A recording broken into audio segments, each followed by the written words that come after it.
Okay, class. So chapter 5 is about entrepreneurship and starting and managing your own business. And these PowerPoint slides and in your readings will go over what it takes to start your own business, and the statistics on successful business acumen. So we'll go over these slides, and please review the chapter concept checks.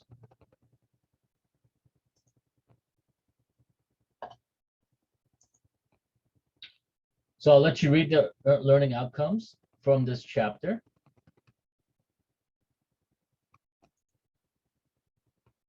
This table talks about what impact the small businesses. The small businesses contribute to at least about 80% in terms of creating jobs and running businesses and services to the consumers. About 89% of small businesses have employees, less than 20 employees, and they contribute to the economy. This table also gives some interesting facts. Here are some questions to consider when you're thinking about being an entrepreneur. Being an entrepreneur is creating some sort of product or service for the consumer, and you're putting your own risk in terms of your time, your money, your assets. And here are some questions you may want to consider. These are 12 questions that you should consider. But I would also like to add, what is your why? As in, why are you creating this business? What is your purpose and perspective on why you're doing what you're doing? It's kind of like when you wake up in the morning, you have to have a reason why you're waking up in the morning, right? Is it because to better yourself in terms of getting your education, climbing the corporate ladder? What exactly is your why? Why are you doing what you're doing, right? It could be motivation based on money, motivation based on bettering your life, family, right? Your family depends on you. But what is your why? In addition to these 12 questions you're considering, you have to ask yourself the why.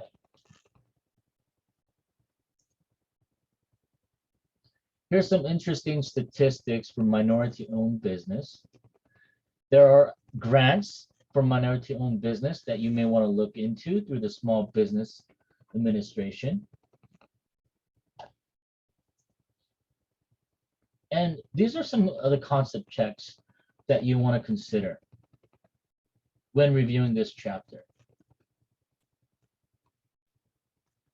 And number 2 is a very important question. What's the difference? What differentiates an entrepreneur from a small business owner? And where do you fit in?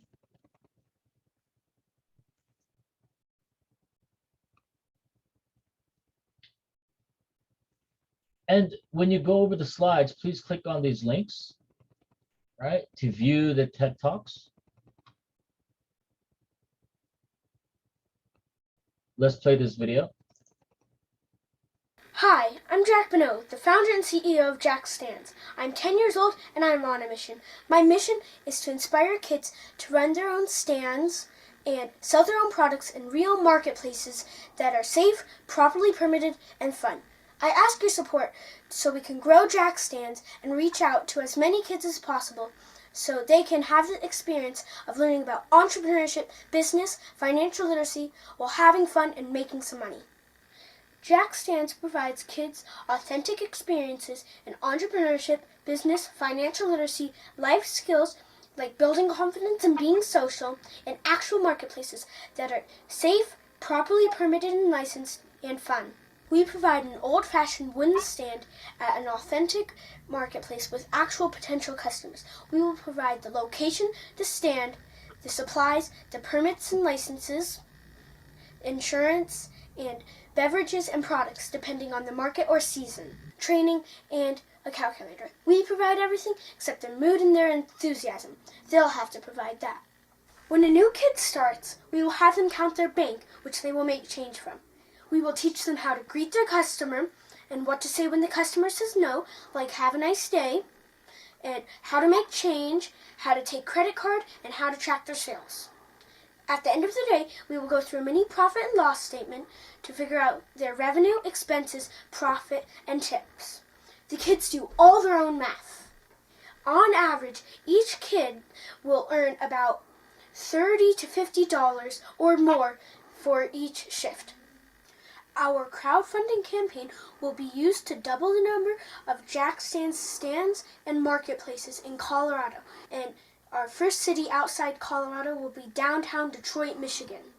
With our campaign, you will have the opportunity to support both young entrepreneurs and help Jack Stands expand. Social entrepreneurship is not just for adults. Please join my mission and help me with my crowdfunding effort. Thank you.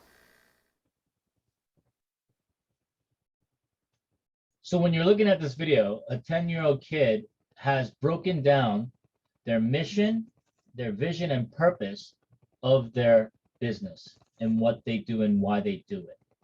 That's something that you want to break down and think about when you start your own business venture.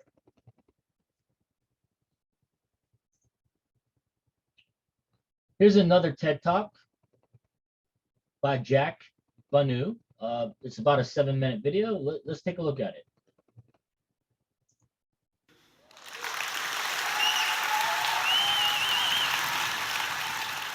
I am not a role model. I'm not paid to be a role model.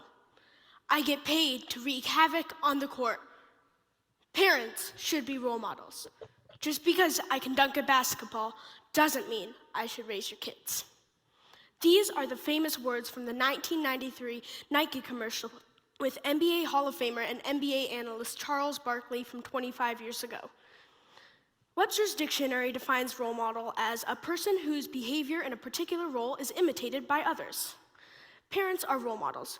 Certainly mine are for me, but who can kids look to outside of their parents, teachers, and mentors to inspire us, to provide a direction to achieve the heights that we hope to? Our society has been focused around entertainment, media, sports, and political figures as role models.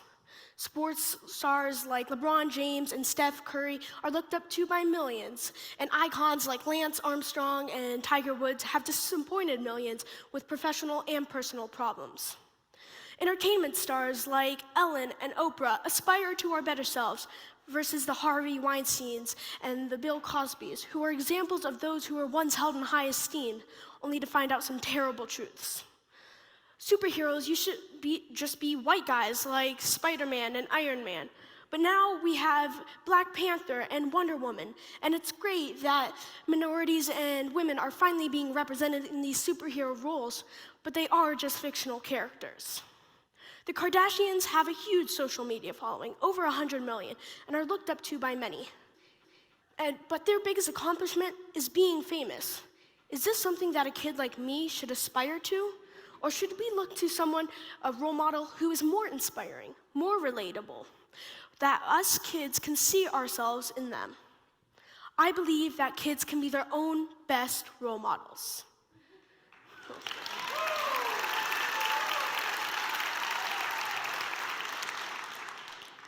Kids who have no fear to start something that they're interested in or passionate about. Kids who have been on amazing experiences and journeys and are examples to all of us. Kids like Michaela Ulmer, who when she was 4 was stung by a bee twice. So she learned about the bees and saw the challenges that they were facing. So she took her 1940 Granny Helen's flaxseed lemonade recipe and sweetened it with local honey. She went from a simple lemonade stand, and now she's 13, has 4 different types of lemonade, and has them in hundreds of Whole Foods across the country, and donates a percentage of her profits to international organizations working to save the bees. Or Australian Jade Hammeister, who by age 16 was the youngest girl and the first girl to ski the North Pole and the South Pole, and across the largest polar ice cap in Greenland. Or Mosiah Bridges, who I know personally. Mo wanted to wear bow ties, but didn't like any of the bow ties that he saw. So he asked his grandmother how to sew them. Started his own business, got on Shark Tank, didn't get a deal, but kept at it and now has a multi-million-dollar deal with the NBA. Yeah. Or the Parkland teenagers like Emma Gonzalez, David Hogg, and others, or Malala, who won the Nobel Peace Prize. And all of these kids were teenagers when they achieved these great peaks. I could go on, but these are just a few of the examples of kids whose lives can serve as role models for other kids and adults to aspire to in their own lives. These kids can be great role models for other kids because they show what is possible as a kid. But how does a kid go from being just a normal kid to aspire their own path, journey, and experiences, just like a few of the kids that I just mentioned? For me, I would say, just go do it. My story started 5 summers ago when I wanted the Lego Star Wars Death Star. I asked my parents if I could get it. They said I could, but I would have to pay for it. I was 8 years old and it cost $400. I was like, well, how am I gonna make that much money? I'm 8 years old. I couldn't get a paper route, and a lemonade stand at the end of my street would take forever. So my dad suggested that I put my own lemonade stand at my local farmer's market. My parents and farmer's market manager encouraged me to treat this like a real business with proper permits and licenses. After 1 year, I sold $2,000 worth of lemonade, and after expenses, made $900 in profit. And yes, I got my Lego Death Star.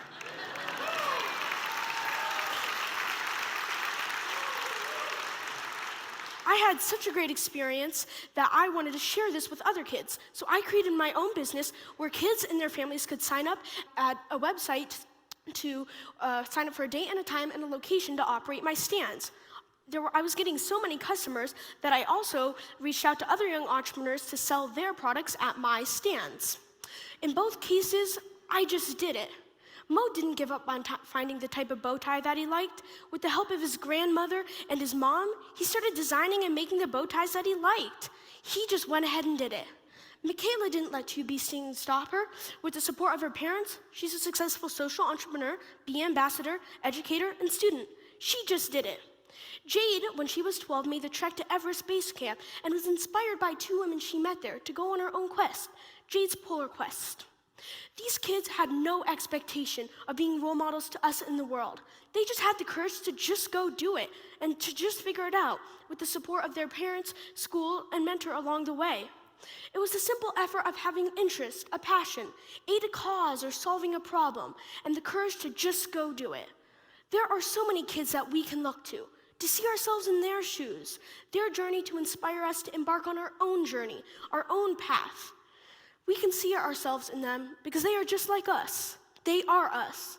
I am inspired by Michaela, Mo, Jade, Emma, and David, and I see myself in them. If they can do it, then maybe we can do it, whatever our it is. Thank you.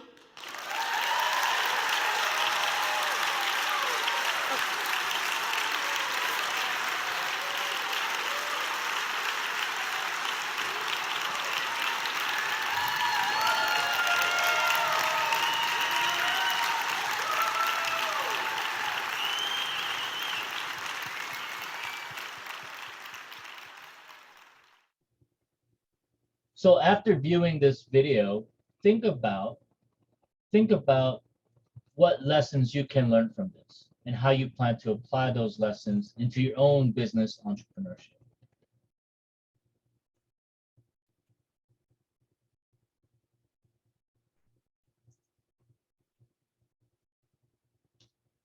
Some questions to consider from this video. Some concept checks. So in the concept checks, you might want to think, what are some of the personality traits and skills and characteristics that you have to be a successful entrepreneur, right? And what does it mean when we say that entrepreneurs should work on the business, not in it, right? Work on the business versus not in the business, right? Think about it.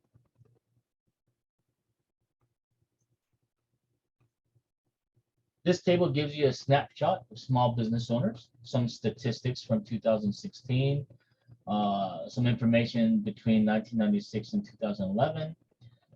And here's the source at the bottom of that table.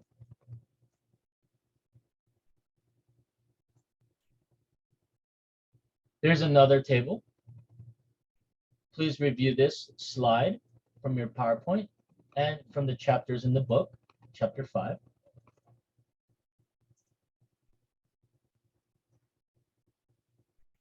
You also want to probably consider what ways your small business, right, is defined. How is your small business defined? And what are some of the social and economic factors that may affect you in determining why you started the small business, right? Make this into your reality. Like, why are you starting this small business, and what some of the economic and social factors that have driven you to think about and start your own small business, okay? Here's a YouTube video that you may want to review. Uncommon. Uncommon.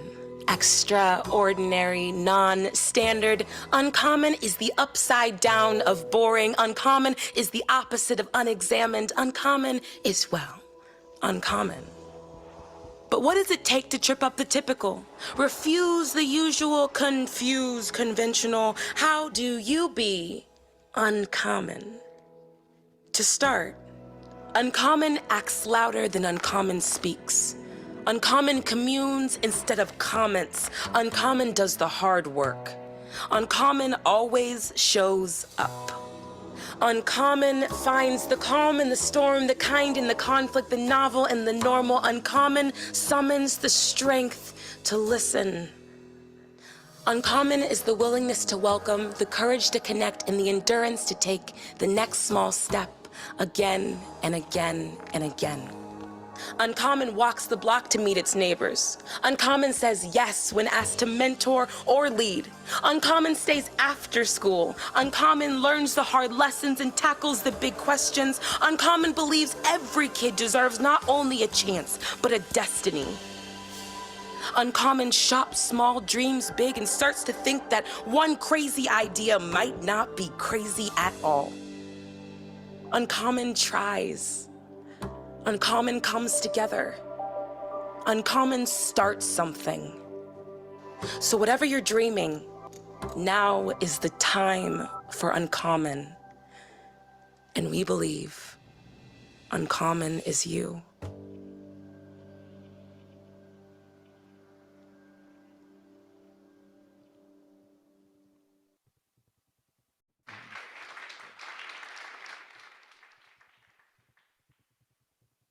Ladies and gentlemen, welcome to the Kauffman Foundation's 10th Annual State of Entrepreneurship Address. Please welcome the President and CEO of the Kauffman Foundation, Wendy Gillis. Hello.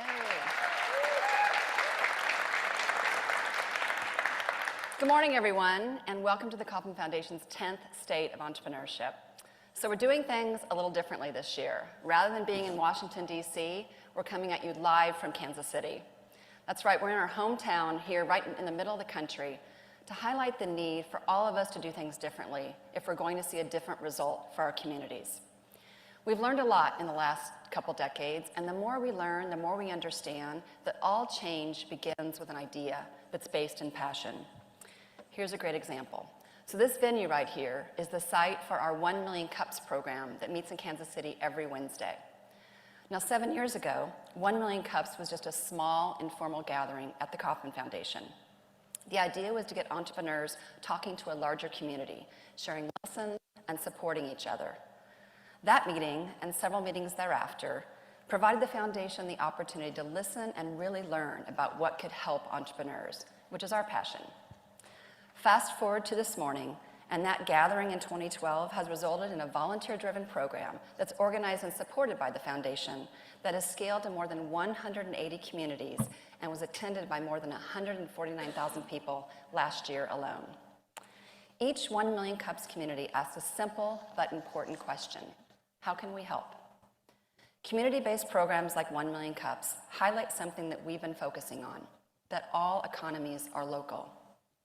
Our trustee, Esther George, who's president of the Federal Reserve Bank of Kansas City, perhaps said it best. She said the macroeconomy is really just a lot of microeconomies put together. Last year, 238 microeconomies, including Kansas City, chased the allure of 50,000 jobs promised by Amazon HQ2. That experience underscored our belief that the true promise of the future. Okay, so this video is almost an hour. I'm not gonna play the whole video, but think about the first 4 minutes of that video on the State of Entrepreneurship address, right? And I will send you this video via Canvas. Just click the right click from the PowerPoint slide and hit copy video URL. One of the key points that I want to point out for this is that small businesses promote economic growth and contribute to the economic growth in our economy, right?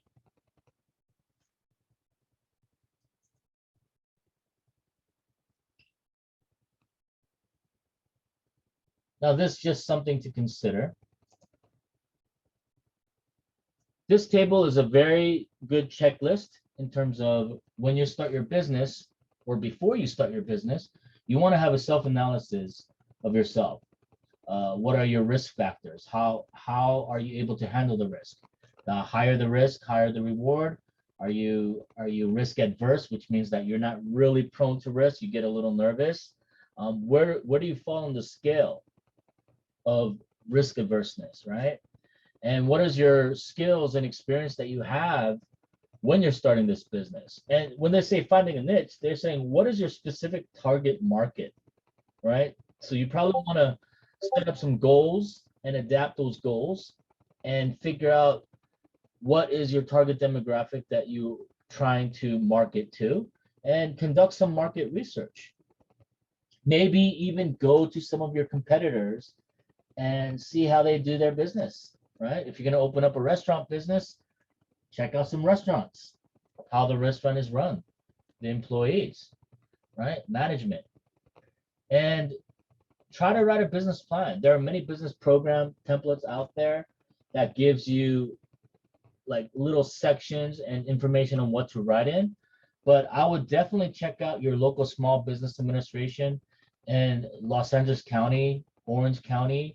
They might have some small business classes where you could go and learn about target market, how to write a business plan.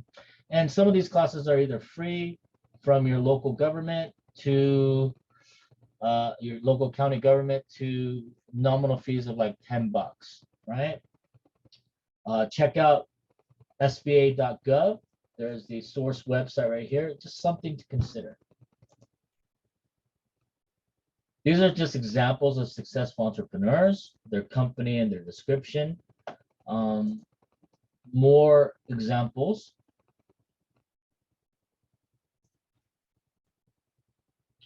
And this table gives you what are some of the elements that you want to address in your business plan. An executive summary is really just a summary of what your business is all about.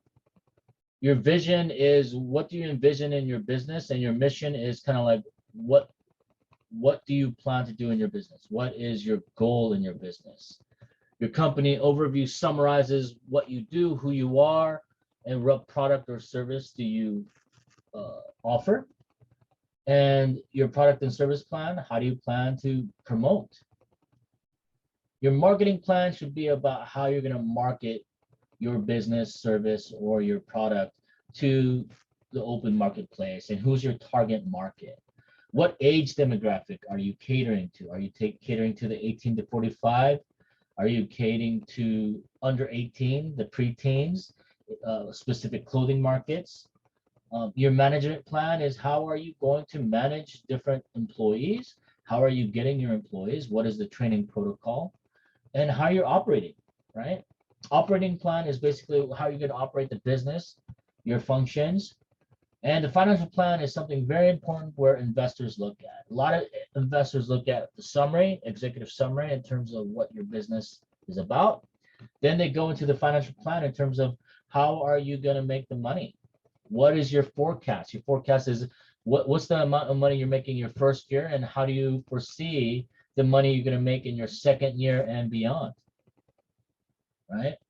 That is the most important thing that investors look at, is your financial plan, because they want to see if your business is profitable, Because if they're going to invest their money in the business, they want to know how you're going to offset that risk, how you're going to pay the money back.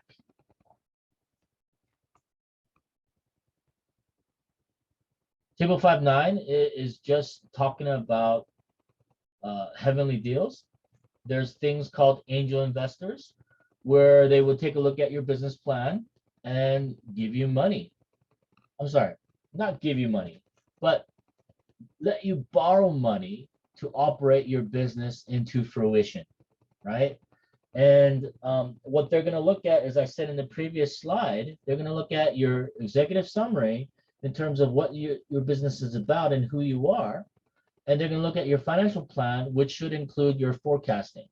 How much money do you foresee making your first, second, third, 4, 5-year plan, right? And it has to make financial sense for the angel investors to invest.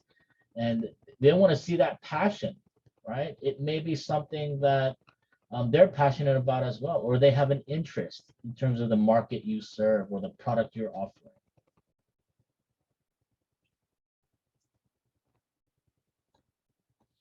Here are some concept check.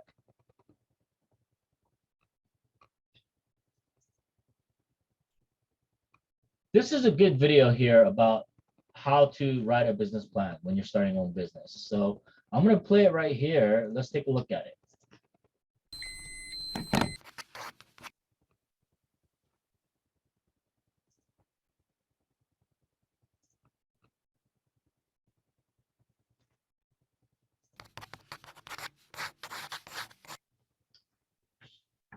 If you're thinking of starting a business, you should know how to write a business plan. It is usually observed that despite having a great startup idea, most businesses are not successful. According to common statistics, within the first 5 years of operation, 90% of businesses fail, and of the remaining 10%, only 1 out of 10 businesses last past the first 5 years. So what makes some businesses fail while others prosper? There may be several reasons, including but not limited to poor customer service, poor logistics and cost management, and inadequate product. But the major reason is the lack of a business plan. Business plans help define goals and achieve them. If you take out time to set concrete but achievable goals and chart a plan to success, it can help you realize your dream and make your business flourish. I have compiled an all-inclusive list of areas that need to be considered while writing a business plan. These will help you in defining your goals and the path your business needs to take to achieve them. Step 1. Define your vision. When you start a business, you have a clear goal in mind. You know exactly what you wish to achieve with your business. However, after some time, the clarity of your vision will become blurred, and you'll forget some of your brilliant ideas. Writing down your vision for the company will help you to define it, and moreover, it will help your staff identify with the mission. All daily activities of the business can then be aligned with your vision for the business. This should be the first step of writing a business plan. Step 2. Set your goals and objectives for the business. Never assume that your goals need to be small to accommodate your limitations.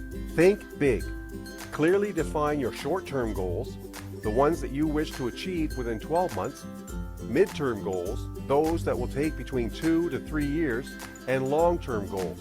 Consider all aspects such as the revenue you wish to generate, number of outlets you want, the number of customers you need in your database, the target population, and age groups, as well as the amount of passive income that needs to be generated in future. Step 3. Define your unique selling proposition. What is it about you that is different from the crowd? Your unique selling point, or USP, will make you more attractive to potential customers. How is your product or service different from others in the market? It could be anything from additional services to personalized customer service. You can even offer them better after-sales warranty and support. While writing a business plan, you just need to highlight the extras that your customers are getting from you to make your business stand out. Step 4. Know your market. It often happens that you have a brilliant idea, but someone else has already started a business with a similar plan. This is a very common occurrence, but you should not let this stop you. How many petrol stations are there? Several businesses can provide the same service and still survive, as the marketplace is huge and it can sustain multiple businesses. But for this, you should know your market like the back of your hand. Research and find out how many competitors you have, what services they offer, what are the current and future trends of the industry. Know the larger picture. Are there certain benchmarks that can be used to gauge your business performance, such as gross turnover, profit margins, etc.? Once you know the inner workings of the market, you can manipulate them in your favor. This is an important part of learning how to write a business plan. Step 5. Know your customer. This goes without saying. Customers are the most important part of any business, and you should know the customers your business caters to. Today, customers are spoiled for choice, and they have thousands of options for every product. So, if you want them to buy your product, you should know what your ideal customer wants. This is the reason why you need to define your target populations and research their habits while writing a business plan. Understanding the motivation behind customers' actions can make your business successful. You can focus on the areas that grab your customers' interests and stop wasting energy on the rest. Put yourself in their shoes and then think what would make them choose you each time. Write down the ideas and implement them. Step 6. Research the demand for your business. You must have studied the demand and supply curve. Even if you haven't, it stands to logic that there should be ample demand for your product. Find out the demand before investing in a new business. The basic rule is demand should be more than supply. If this holds true for your market, your business will thrive. But if the demand is less than the supply, your business will eventually die out. So do your homework and gather as much information as you can. You can do a secondary search right from your home over the internet or your public library. You can even visit government offices for this information. But by far, the best option is primary research, where you directly interact with your target audience to know their preferences and how ready they are to buy your product. So hit the road and note down all the interesting ideas you get to increase the demand. Be smart and invest your life savings only after ascertaining that there is a demand for your product. Step 7. Set your marketing goals. So you have finished the research and defined your business vision. The next step in writing a business plan is setting up marketing goals. These are those goals that define how your product would look like, what it will cost, how you'll distribute it, and the ways in which you can promote it. Most businesses do plan this, but they neglect the most important areas. You should set up measurable marketing goals that will help achieve your primary business objectives. Questions like the number of products you'll sell, what will be your product development strategy, your price margins, delivery methods, and promotion plan should be duly considered. When you ask yourself these questions, they will help define the goals for marketing your business. Step 8. Define your marketing strategy. Now that you have your marketing goals, you need a plan to achieve them. How many products you need to produce and sell, and at what profit margin so as to get your desired revenue. What will be your system of delivery and your coverage area? What will be the strategies to promote your business? The media that you will use. Be very specific, as these will translate to action and your ultimate success or failure. Plan for every eventuality while writing a business plan. This is a very vital step of writing a business plan, so acquaint yourself with it so that you can easily navigate through each point. Step 9. Take action. And of course, without action, all else is a waste. This is the most important part of writing a business plan. You can plan all you want, but unless you do the actual work and bring customers to your storefront, you won't earn anything. Even if you find that according to the business plan, your idea isn't viable, don't give up. There are thousands of other ideas out there, and you can ultimately find one that suits you. If you wish to be wealthy, healthy, and happy, there is a business waiting for you to grab it. Your business plan will provide the direction and focus, but you will need to take the first step. Writing a business plan isn't difficult if you know what you should focus on. You now have an idea of what is important. and how you should tackle the task of writing a business plan. And you are now better equipped to start a successful business. Start your research today. Jot down all those brilliant ideas, set your goals, define a path, and don't let anyone stop you. Now you know how to write a business plan, and the mantra for success is in your hands. Make the best of it.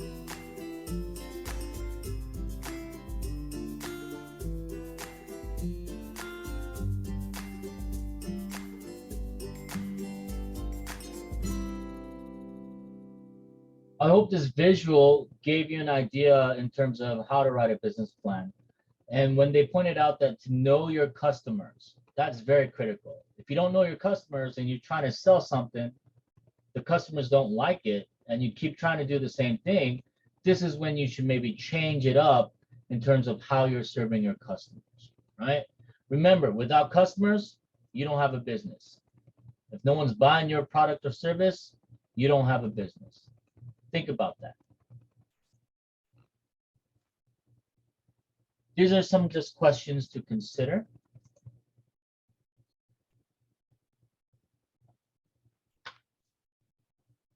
These are some concept checks, but I want you to think about what your role as a small business is, and how do you think your role as a small business owner will change over time, right?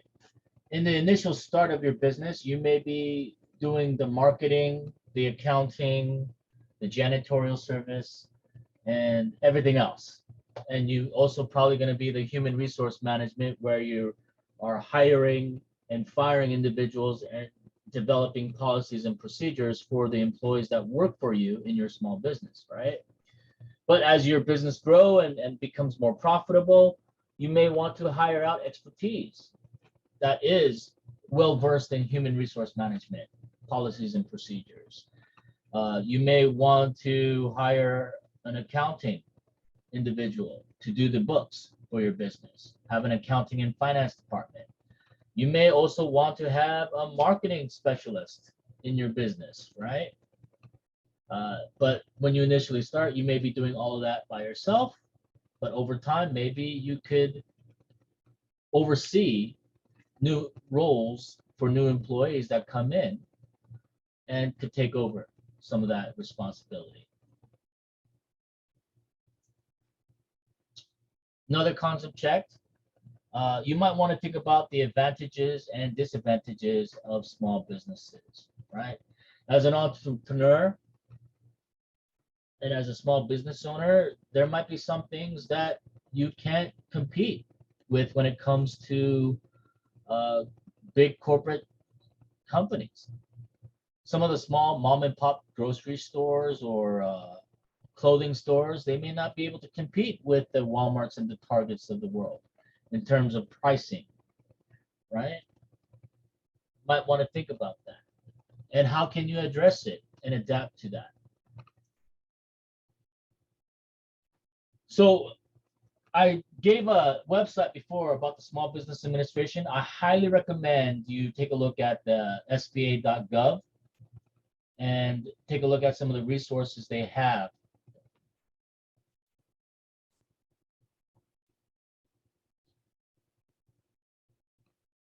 All right.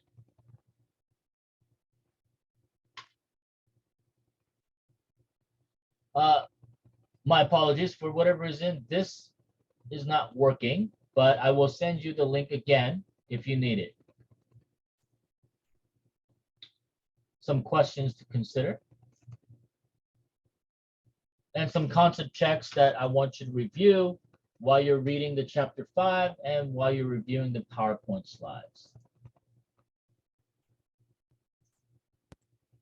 Thank you for your time, and I will definitely want to hear your thoughts, and great discussions on chapter 5, by the way. Keep it coming.